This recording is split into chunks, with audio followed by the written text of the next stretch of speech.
But I wanted to welcome you all to the FYI by Find Your Influence. My name is Chelsea Goodson, and I'm the head of creator economy here at Find Your Influence. I'm really excited to be jumping into today's topic. We're talking about paid media. We're doing a full Q&A, so I'm very excited to explore this more. Our topics will include but aren't limited to. Oh, it's okay. Don't worry, Maddie. We're all living and working at home. I know how it goes. So topics we're going to talk about, we're going through, the use of paid media, kind of how it's evolved over time, what metrics should marketers use to measure the success of it, and so much more. I'm really excited to introduce you to my panelists today. Madison Pitts is our digital marketing and campaign manager at FYI. Maddie, I'll send it your way to do a little intro. Yeah, and apologies if you hear my dog. No, all good. Yeah, but yeah, I'm Maddie. I've been at FYU for 3 years now, which is crazy. As the digital marketing manager, now digital marketing campaign manager. But yeah, I'm really excited to dive in today and get started in the questions. I love paid media, and I love influencer marketing specifically. So yeah, really excited to dive into this. Wonderful. Perfect. Well, before we hop into the questions, I'll give just a couple little housekeeping items. Just note that all attendees' cameras are off and your microphones are muted, so no need to worry there. Our Q&A chat is going to be open during our webinar, so we encourage you to submit any questions, and then toward the end of our discussion, we'll go ahead and jump into those if there are any. But with that, we can go ahead and dive in. I know Maddie just spoke a little bit about her journey with us here at FYI, but I thought I'd ask you, Maddie, if you could give us a brief overview about how you got involved within paid media and the influencer marketing space. Yeah. So I finished school with a degree in strategic communications, and I honestly was not sure how I would end up using that or kind of like where I wanted to go with that. Yeah. But my first job out of college was with a just a local marketing agency where I ran paid ads for multiple different clients across, the usual platforms like Meta and Google, but there wasn't really an opportunity for influencer marketing at the time there. So that's kind of what I wanted to tap into. Obviously, I'm an avid social media user myself. So I really kind of wanted to tap into that space, and I found that to be super interesting. And I had creators that I followed that I really loved, and I wanted to see what I could do in the paid media space specifically with influencer marketing. So once I started working here at FNI, I realized, that's kind of what I was missing. Yeah. And I love getting to, explore how merging paid media with influencer marketing, it really drives those really super strong campaigns. And it's just super fun to be in that space because it's changing all the time. So I love where I am now. I'm really grateful for the early stages of my career where I was able to gain my footing and learn the ins and outs of paid media. Yeah, I'm really excited, to be where I am at now. And I'm really proud of the road that I had, before to get me here. But yeah. Yeah. Likewise. And it's been such a wonderful journey with you and to see you grow and flourish within your role and what we do here with paid media. So maybe with that in mind, I'm curious to hear from you, maybe just define what paid media is in the context of influencer marketing and how it differs from organic influencer content. Yes. So paid media really just refers to promoting any content through paid advertising. But what we do specifically at FYI is we take the influencers' content and we use it in ad campaigns across, the various different platforms to reach the client specific target audience and really expand, just beyond the creators following. Mhm. And while organic content, it's really strong and it's what an influencer shares on their own profiles with out in any additional promotion.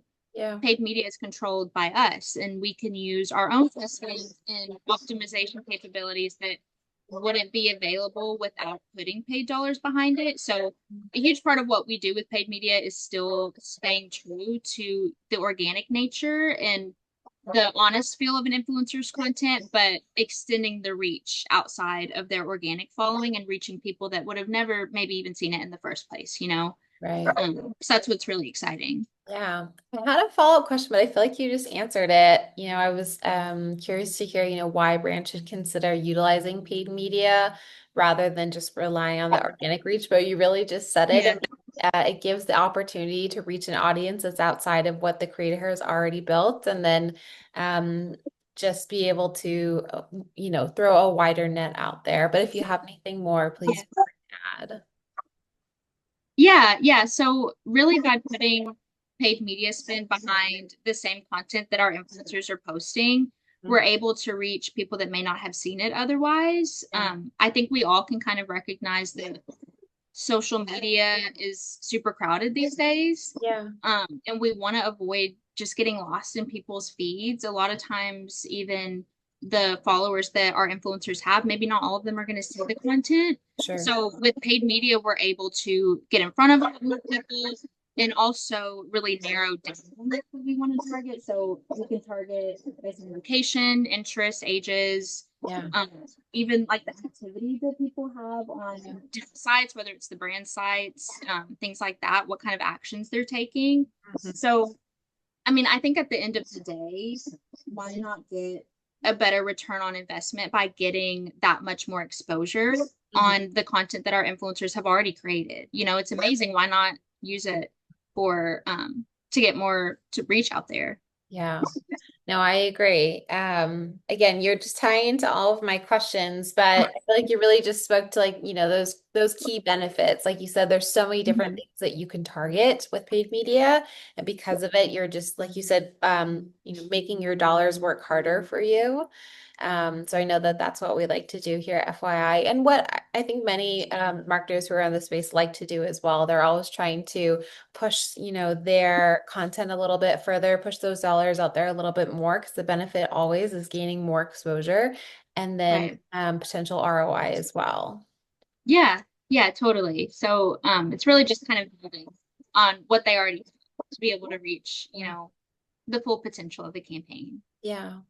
Well, maybe going down to basics, I would love to hear your stance in terms of, at one point during an influencer campaign, should paid media be introduced? Is it, Yeah.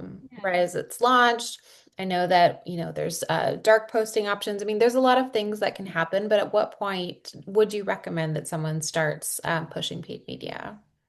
Yeah, yeah, this can really vary depending on the goals of the campaign or maybe even the launch dates that the client has in mind or the brand has in mind. Maybe it's a specific sale they're promoting or a product within a certain window that they want to get out there. So it can really vary based on the campaign goals. But for the most part, I would say for us, the ideal live dates for paid media is right after the organic post goes live. Hmm. We would want to get the ads live as well.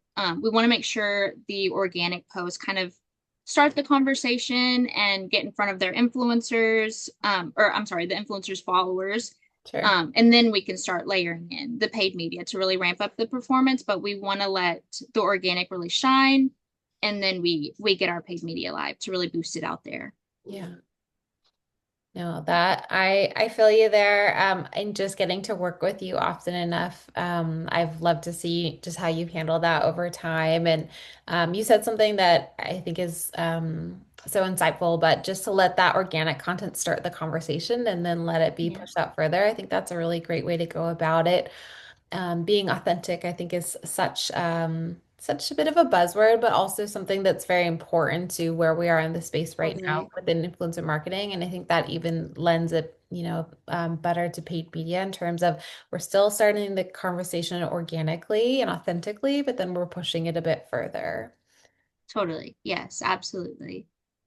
In terms of results, um, I'm just looking at my question here now because I'm like wondering if I should rephrase it slightly based off what we've been saying. But, um, how do you see paid media maybe differing from different, I would say more traditional brand run ads? I mean, there's a lot of options out there of things that can be done with content. Yeah. Maybe how do you see that differing overall?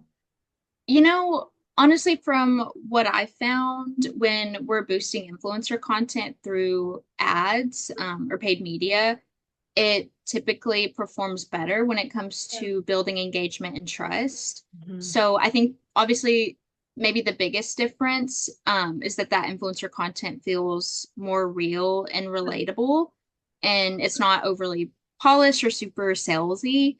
Mhm. So more people are likely to, actually stop and watch. I've been guilty of, maybe scrolling on TikTok and you see an ad that's maybe obviously more commercial like. It's very clearly an ad, and I'm guilty of scrolling past it, and maybe not watching it. But maybe in organic influencer content where they're talking about the product, using the product, I might be more inclined to stop and watch. And I think a lot of other people are like that as well. Yeah.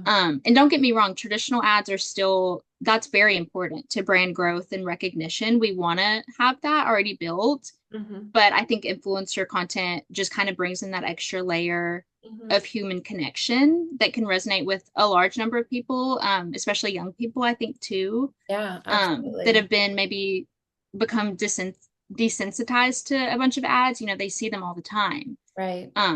So yeah, I think there's a benefit with both, obviously, but having them go hand in hand, I think, is really, really beneficial. Yeah. No, I agree. We were talking about, the opportunity to really niche down on your targeting, with traditional ads. I would Yeah, say you're catching a very wide audience. We think about like magazine ads or newspapers or right. television. I mean, there's some method to the madness there, certainly, of like where you're placing these and who might be consuming these products. But with paid media, we talked about this earlier, you're really able to niche down exactly who you are wanting to target. Right. I wanted to see if you had any thoughts on that, on, the benefit of it, or if that's something that comes into play every time that you're setting up paid media. Yeah, definitely. I honestly think that's where paid media really shines.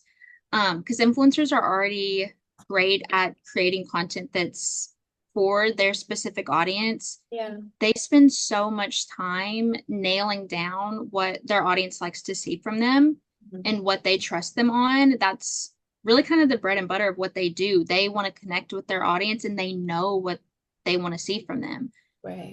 But by adding in paid media, we can take that content that's super authentic to their audience Hmm. and use the targeting tools that influencers don't have to reach people that look just like our client's customer base so that they can get in front of the message too. Hmm. Targeting has really taken off. The things that we can do now, they're incredible. And I think we're really able to niche down like who we're getting in front of.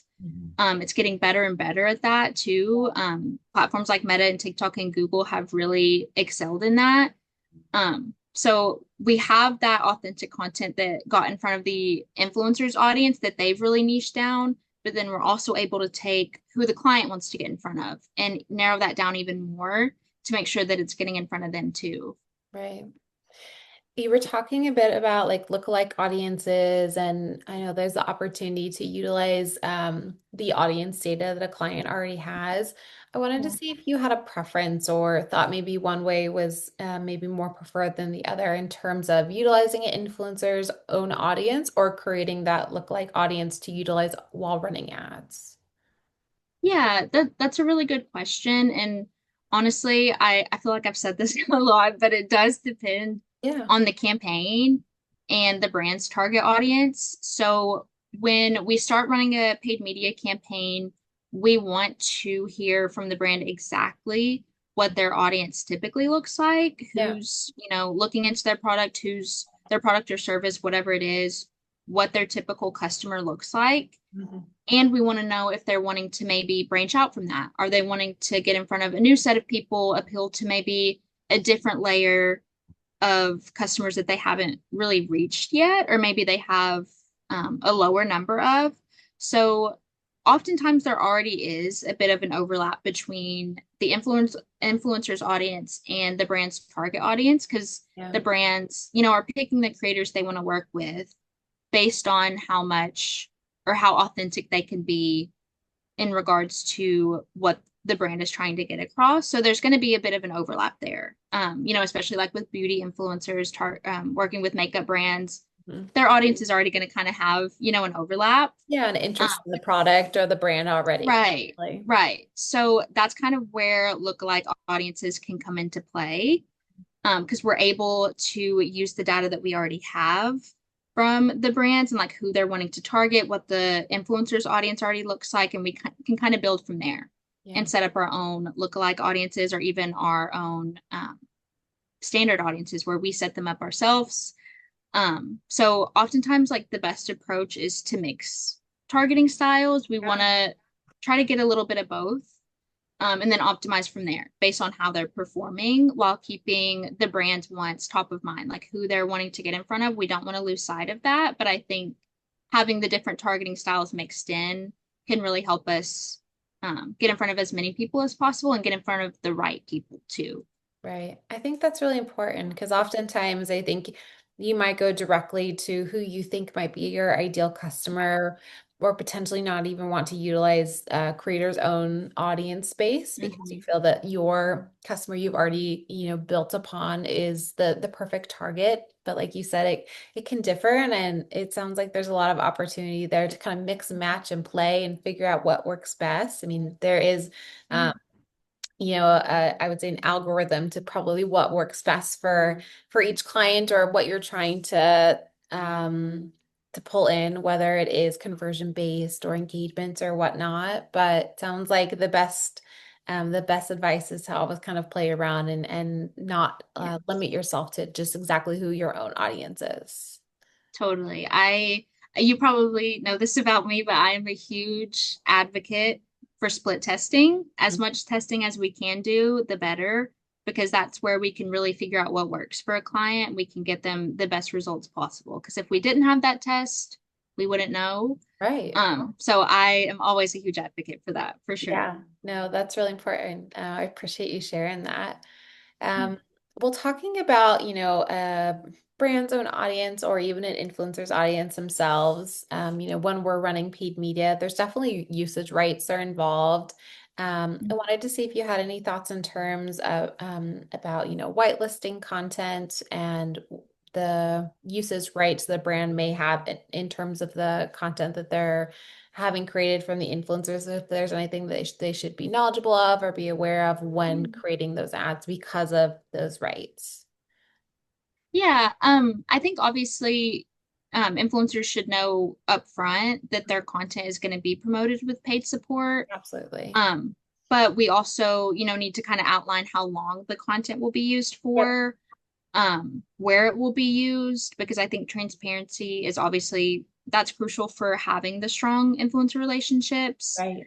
And clear communication from everybody really makes the difference when we're building those partnerships. So it's also a mutually beneficial thing too. And I think our brands should make that clear to the influencers as well, because Right. their amazing content that they spent so long working on and so hard working on, it gets put in front of a whole new audience that maybe they don't know them yet. And so they get Right. in front of those new people and they can grow from it too. It's really a mutually beneficial thing. Yeah. So I think that's to be prioritized too, but we need to be honest up front with where it's going, how long it's going to be up for, and that kind of thing. But yeah, I think it's beneficial for everyone, really. Yeah. I think that's a really important conversation that I don't think it's lost, but I think it gets pushed to the wayside often. I think it's important to recognize, like you mentioned, that both the brand and the creator are benefiting from it. There's Yeah. dozens and upon dozens and dozens of eyes that are coming to this content through the paid media. And because of it, the brand will, potentially find new customers and the audience will find Mhm. new audience members. And I know Absolutely. that that's something that I don't think should be overlooked. And, we are, like you mentioned, all for transparency, making sure that it's very clear how content is going to be utilized and for how long. But I also think it's good to keep in mind that there's some mutual beneficial things out there that will contribute both to the success of both the brand Yeah, and the influencer. Um, absolutely. with that in mind, I know the content is important, right? Because you have to have wonderful content, I think, to ensure the success of any paid media campaign. I mean, at the end of the day, we're looking for people to engage, to convert on top of it. So, would you have any recommendations in terms of the type of content that might perform best for I'll give a general statement because I know it can be a bit more specific to the brand or to the topic, but some type of content that might perform best if someone were aiming to create something for paid media usage. Yeah, I think obviously we want to stay true to the creator's voice and the influencer's voice and what they usually typically create. Mhm. But I think oftentimes we see it depends on the platform too. I know I say depends, but it really does depend on, Yeah, where we're yeah, going to be running these ads. But video has really taken off with the rise of TikTok. I think that's kind of pushed it along. People want to see shorter form video content a lot. yeah, Meta fell right in line too with having reels. That's really taken off. Facebook has reels now. right. That shorter form video content is really excelling right now. Mhm. And that usually does really well with paid media too. Right.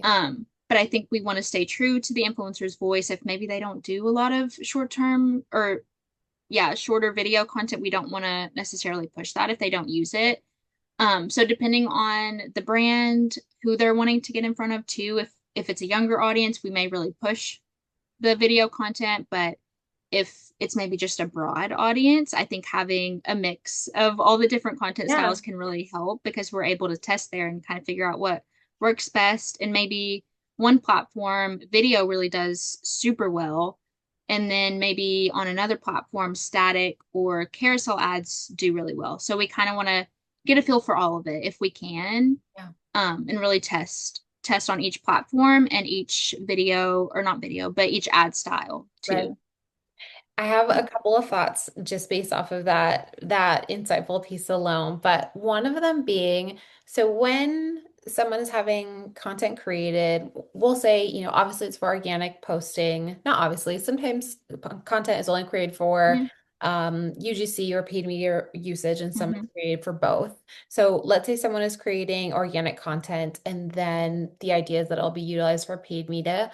Is there a benefit to having a video created, a photo carousel, anything like that. So you have different options to play with. Is that a preference, or Yeah, is it something that you would say maybe just dial in on a video, or maybe just focus on one type of content? I think it depends, and I know No, maybe it's everyone's sick fair. of It's hearing that, fair. Yeah. but I would say for the most part, having a mix of all of it. So if we have maybe creators post, maybe their main piece of content is that video content, but Mhm. if they have maybe some static images to throw in there that they can create as well, maybe a carousel too. So having, and with FYI specifically with the campaigns we run, that could kind of look like maybe having multiple posts within the campaign. So they have maybe one reel, and then they also have a carousel or a static image post for the same campaign. Mhm. That way we can take that for paid media and use both of them too, Mhm. and kind of optimize from there. Again, it depends, but I would say for the most part, having different forms of content from each influencer for each campaign it's really going to work well for us, and we're going to be able to use that to the brand's benefit too. Yeah, so maybe be more open when asking for more content. I know there's different Absolutely, yeah. factors that come into play in terms of, how much something might cost or the time that you might have to have content created, but it seems like we're leaning toward have as much created as you can for the opportunity to have the best results. Yes, yes, absolutely. I thought I would take a quick pause because we're flying through these questions, but I wanted to throw it Mm. out there. If anyone had any questions that they would like to put in the Q&A, we'd love to answer those at the end. This recording will be saved and we'll be posting it to our YouTube, so you can always go back for reference, and we'll go ahead and follow up as well with the recording link, but just gonna throw it out there.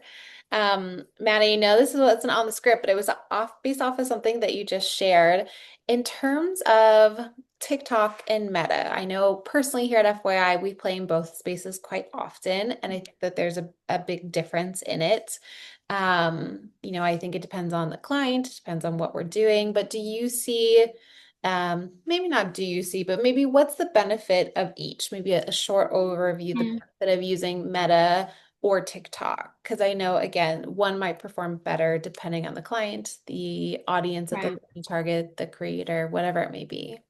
Yeah.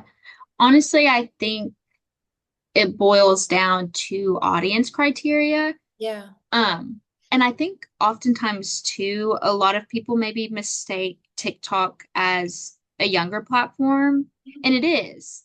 There's a lot of young people on there. I think it's primarily a young audience, but I don't want to count out the maybe the older people that are on TikTok as well. It's Yeah. really grown in popularity. Absolutely. So I think not counting them out, if maybe a brand is wanting to get in front of an older audience for their product or service, they may kind of brush off TikTok as just a platform for kids, but it's really grown. And it's become a place where, all ages are. So I think there's benefits to both. It kind of depends on the overall goals of a campaign and what a brand's looking for. Yeah. Meta obviously is beneficial in the fact that it includes both Facebook and Instagram and also all of the other Meta platforms. I mean, it's constantly growing with, their messenger app. I honestly lose track of how many platforms they have now, but you're A able lot. to, Yeah. they're all in the same place when it comes to setting up your campaign. So you can kind of, push them all out to those different platforms at the same time. So that's super helpful. Hmm. Um, yeah, I think it honestly depends on what their goals are, Hmm. who they're wanting to get in front of, that we can kind of decide if we're wanting to use Meta, TikTok, both. Maybe we want to sprinkle in some Google. Right. Maybe we want to sprinkle in some LinkedIn too. I think Yes. people count out LinkedIn a lot. I was gonna bring Um, that up. I feel like that's one not to be forgotten as well. right. Yeah, I think a lot of people forget about LinkedIn that we can run paid media on LinkedIn as well. And Hmm. there are so many clients that and brands that would really do well over there. And I think that's important too, that we remember that. Um, but yeah, I think all of the different platforms, they have their own benefits. They're all growing so quickly, Yeah. and they're making it a lot easier too now to kind of have multi-platform campaigns. So having campaigns, the same campaign across multiple platforms, it's becoming much easier now because Yeah. they're streamlining the process of campaign setup on each platform. That way they're pretty similar. Yeah. Um, so yeah, I think there's benefits to all of them, and I wouldn't count out using all of them too for any ad campaign. Yeah. I love what you mentioned about TikTok. I can just speak from experience. My dad, who is, I wouldn't say necessarily very technology savvy, but he really enjoys a good TikTok Yeah. scroll and TikTok shop. I feel like he has Hmm. found the world of TikTok shop, and it has become something in his life that he is often Yeah. getting pulled into, for better or for worse. But I think there's a lot of opportunity there too. I know we don't really play in the TikTok shop space, but it's all Hmm. linked together. And again, like you said, I think there's an older audience there, and it's not just Yeah. for kids. I think the idea of TikTok, it once was musically, it changed. 2020 had a huge resurgence and adjustment of it. And now I think it's a completely different thing than it was. And again, I know there are different things out there that kind of put some hesitance on utilizing the platform. So I can understand that, but I think there's some good opportunity there. And then I know you mentioned Google and LinkedIn; those are also so important. I feel like Google is kind of the OG in the space, and Yeah. there's a whole nother ball game. And then LinkedIn, I'm always advocating for LinkedIn creators and to utilize paid media in that sense because I think there's such a benefit there too. Absolutely. Yeah. And I love what you said about your dad too, because my dad is the same way. I had him in mind when I was um talking about that earlier because he loves a good TikTok scroll too. I think Yeah, we joke that he spends more time on it than I do. I think the I don't know. I same. don't think he'd mind me saying that, but Yeah, yeah, no. he loves it. Yeah, mine's the same. It just is, I mean, I think sort of going off topic, but there's a accessibility access app access Right. about it in terms of how easy it is to just kind of scroll through and look and shop and click. I mean, I think there's just Yeah, ease of it, and that benefits from so many different matters, but especially for paid media. absolutely, Yeah. for sure. Well, I'm looking over my questions to make sure I haven't missed any. I feel like we have touched upon so many different pieces that I had already had questions on. So I'm making sure we talked about, making sure it feels authentic and not overly, not overly not branded, but very true to who the creator is. I think that's always important. Trying to think. I had a note in here on how maybe I'll speak in terms of like an agency or a platform like FYI can help streamline the paid media process between like a brand and creator. Are there any tips or Yeah. tricks that you might have? Yeah, so they can really play a huge role in making the process smoother for both brands and creators because they're acting as a bridge between the two, essentially. So they're kind of the middleman between the brand and the creator. So we want to make sure that everyone's aligned on goals and timelines and deliverables, so what's expected from the creators. Right. That way we can save a lot of back and forth too. Hmm. So agencies and platforms can handle the technical stuff too. Yeah. So like for us, whitelisting, ad permissions, optimizing the spend, Mhm. maintaining the budgets, figuring out where we're going to put what budget where, that kind Mhm. of thing. That way that the only thing the influencers and creators have to focus on is making really good content Mhm. and the brands can trust that their paid media efforts are being executed in the best way possible. So it kind of makes things easier for both the creator and the brand because Right. we're working in the middle and those agencies and platforms are kind of doing the work um, that makes everything come together Yeah. um, and can kind of streamline the process too. So Yeah. Well, I appreciate that. I think there's when there's a lot of hands in the kitchen or cooks in the kitchen, hands in the cookie jar and getting those two mixed, I think it can be just a bit of disconnect. And I like everything yeah, that you shared in terms of like how making, that bridge together is super important. And I think we have worked personally very hard here at FYI to make sure that that process is very succinct, and you've done an amazing job at helping our brands and our oh, thank creators you. do just that. So thank you. Of course. Um, I had one kind of off question, not off, I'll say something that I think is going to be evolving over time, but we have all these conversations about AI and how they're going to Yeah. impact the creator economy. I wanted to see if you had any thoughts on how that could impact how paid media strategies are and maybe how paid media could be run in the future. Yeah, I have thought about this a lot just with how quickly AI has evolved. I feel like it really snuck up on me specifically. Yeah. It's happened so quickly. Mhm. There's been a big shift lately, I would say, with Meta specifically that I've noticed. They are already generating AI captions. So advertisers can still go in and when we're setting up campaigns, we can add in our own captions and, add in what we typically already did, but Meta will provide, maybe some different variations of what Right. they would recommend based on, data that they have that we don't have access to. Um, I don't pretend to know how AI honestly gets all the information that they have, but Same. they have tons. And so they can provide like maybe updated captions on what would work better. They even have Meta has started to implement creative improvements too. So when you upload an image, a lot of times Meta will provide you with a couple different variations of that image with AI components added to it, which So interesting. in the influencer marketing space, I don't know how maybe we would tie that in. Sure. I'd like to see maybe what it looks like honestly in a few months from now, because it's probably going to look a lot different. Yeah, But I think for a lot of advertisers, that could be really helpful when it absolutely. comes to graphics, adding things to, just, your basic um, brand images or business images. They can, especially small businesses as well, they can use that to their benefit. Right. So that's super helpful. That I've seen Meta do.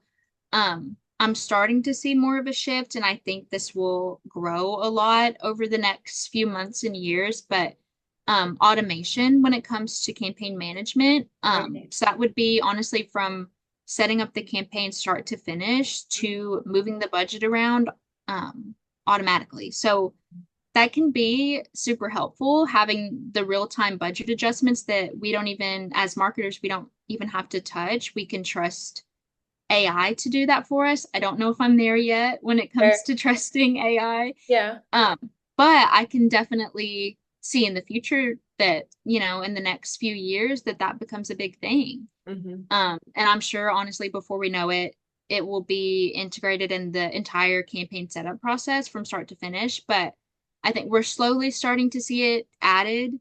Hmm. And right now, still with Meta, everything is an option. So you can, Right. opt out of having AI help out. But I think we're going to slowly start to see it. More integrated. Um, right. Yeah. So I'm excited. I'm a little nervous to see what it looks like, but I'm also excited because I think it can be super, super helpful Yeah. in a lot of cases. Yeah, I agree. You bring up a good point in terms of, imagery, if it's making suggestions, in terms of, how something should look or feel. We obviously want to be very true to the content that's being created. We don't alter anything. What we're creating is based off of their captions and then what the client is looking for in terms of like the key messaging and other pieces, but we never mess with the imagery. So that will be interesting to see. Maybe I'll put it out there something in the future if that was to be explored with any individual client. Maybe the influencer is given the option to approve of different, say, a content's being added. Maybe you have like a Yeah. water bottle that's in it on accident and you want it removed or something like that. I think Right. that could be really of benefit. I think adding in things is a little bit different, but again, it could be something that maybe is appreciated, or you could use a piece of content that's a bit older and add in. I know, um, I feel like I've been seeing this come in and out, but on YouTube, they're doing the AI integrations in terms of there might be a podcaster, they're sitting down, there's a table next to them, and there's a drink there, and it's AI integrated. So it might be there for the first like 10 or 15 minutes, and then it's gone later, and there might be a different product there. So I know that Yeah, they're already testing that in other ways. totally. I think we'll see it really grow and we'll start to see it used more and more, and it'll just kind of become common practice. Yeah, I think But, so too. Well, outside of AI, maybe to wrap things up, do you have any predictions for how paid media might, shape ooh. kind of the future of creator brand partnerships and the creator economy overall over the next few years? Yeah, that's a good question. I think obviously paid media is going to play a huge role Yeah. in the future of creator brand partnerships because I've already started to see kind of brands look at it as less of a add-on and more of a core part of the campaign strategy. So, Absolutely. which is great that we're kind of starting to see that shift. I do think we'll start to see a lot more long-term partnerships between creators and brands. I don't know if I mentioned this earlier with we I feel like we've seen and you've probably noticed this too, a lot of brand trips have become Yeah. very popular. Oh, yes. And so those type of brand trips where they're, going to these amazing places and it's all these different creators and they can create days worth of content Right. just on those trips. So I think, and that kind of builds a long-term partnership with the creator and the brand. And I think we'll see maybe not necessarily more brand trips, but more of that kind of relationship between Yeah. creators and brands because it really sparks a lot of conversation. And I think, when people that or the influencers followers, when they see that creator talk about a product or service multiple times and they're using them over the course of months, years, they're going to have more faith in it and more trust in what those creators are saying. So I think brands are starting to realize that those long-term partnerships are kind of that's where they need to invest the time. Yeah. So I think we'll see a lot more of that.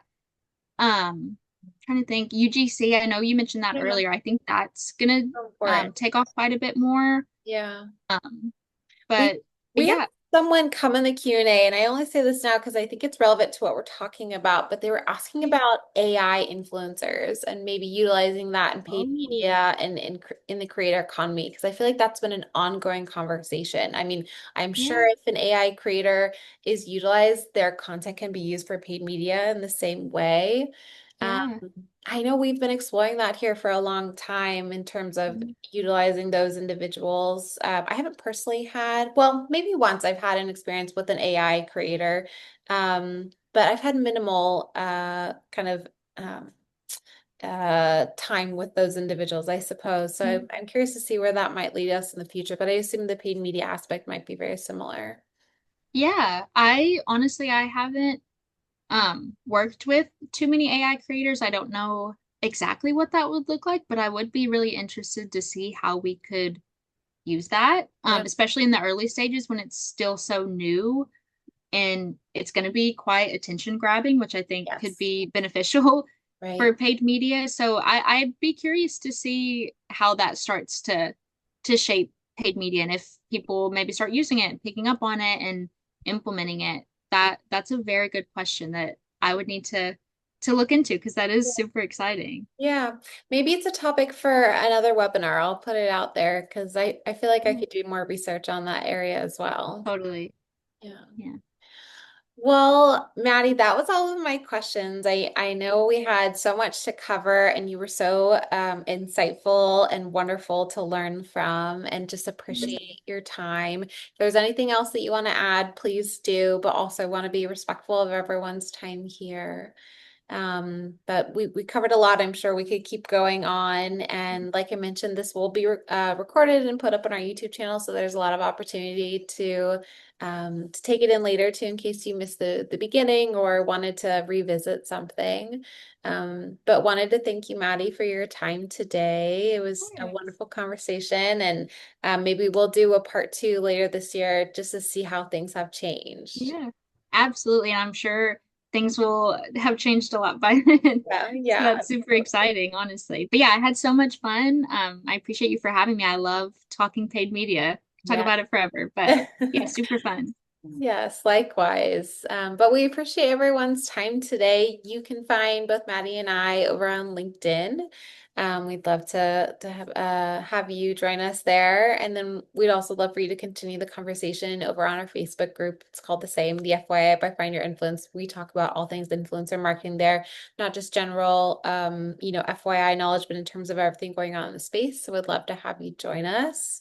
And with that, we can go ahead and wrap up. Stay tuned for next month's webinar. And so appreciate everyone's time today. And thank you again, Maddie. Of course. Thank you. All right. Thank you all. Have a great rest of your day. Bye. Bye.